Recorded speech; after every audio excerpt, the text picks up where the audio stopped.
রাতে খাবার পর বাবার সামনে দাঁড়িয়ে কাঁচুমাচু করে ছেলেটা বলেই ফেলে, বাবা বাবা আমার একটা অ্যান্ড্রয়েড লাগবে।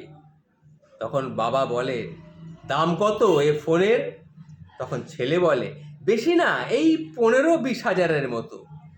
দামটা শুনে বুকে ধাক্কা খেলেও ছেলেকে বুঝতে দেন না বাবা।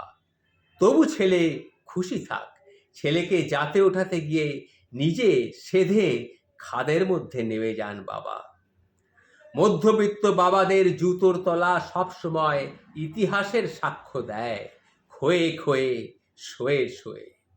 প্রতিদিন অফিসে যাওয়ার পথে বাটার দোকানের সামনে দিয়ে যখন বাবা যান, তখন তার স্মরণ হয়, 4 বছর হয়ে গেল এই জোড়া জুতোকে এবার মাপ করা দরকার। কিন্তু জুতো কিনবো করেও কেনা আর হয় না। ছোট ছেলের সেমিস্টার ফাইনাল চলে আসে, 30-35 হাজার টাকার ব্যাপার। ছেলের কেরিয়ারটা তো আগে দেখতে হবে। তারপর আবার সেই প্রাগৈতিহাসিক জুতো জোড়া নিয়ে জুতোর ডাক্তারের কাছে দৌড়ন মধ্যবিত্ত বাবা। সে জুতো দেখে মুচিও নাক ছিটকায়, ভুরু কোচকায়, বলে, এ জোড়া জুতো আর কত বেলা যাবে স্যার, পকেটটা এবার একটু খুলেন। শুনে যায় বাবা, কিছু বলেন না। ছেলেটা সকালে টাকা নিয়ে গেল, শীত এসেছে, জুতো কিনবে। কি যেন নাম, এই ক্যানভাস না কনভাস, যে ক্যানভাসে ছবি আঁকে সে ক্যানভাসে আবার পায়ের কাছেও পৌঁছে গেল। ভেবে পান না মধ্যবিত্ত বাবা। মধ্যবিত্ত বাবাদের অবশ্য বুঝতে দেওয়া হয় না। কখনো একটু আধটু বুঝতে গেলে বউ ছেলে মেয়েরা ধমকে ওঠে, বলে, আমাদের চেয়ে তুমি কি বেশি বোঝো? মধ্যবিত্ত বাবারা তাই অবুঝের মতো শুধু শুনেই যান, আর বুকের বাঁদিকে ব্যথাটা ক্রমশ জেগে ওঠে। অবহেলায় অবহেলায় একদিন এনজিওগ্রাম করান বাবা। ধরা পড়ে হাটে নাকি জ্যাম, ব্লক, রিং পরাতে হবে। সারা জীবন জ্যাম ঠেলে ঠেলে বাসে ঝুলে ট্রামে ঝুলে অফিস করেছেন, আবার রিংও ঝুলে ঝুলে করাতে হবে। এখন রিংয়েও ঝুলতে হবে।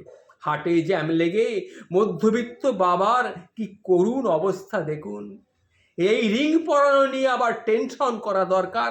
বাবার টেনশন করতে করতেই আবার চিন্তা এসে গেল, মেয়েটার তো বিয়ে দিতে হবে। আমি মরে গেলে মেয়েটার বিয়েটা দেবে কে? রাজকন্যা ধরে আনে এক রাজপুত্রকে।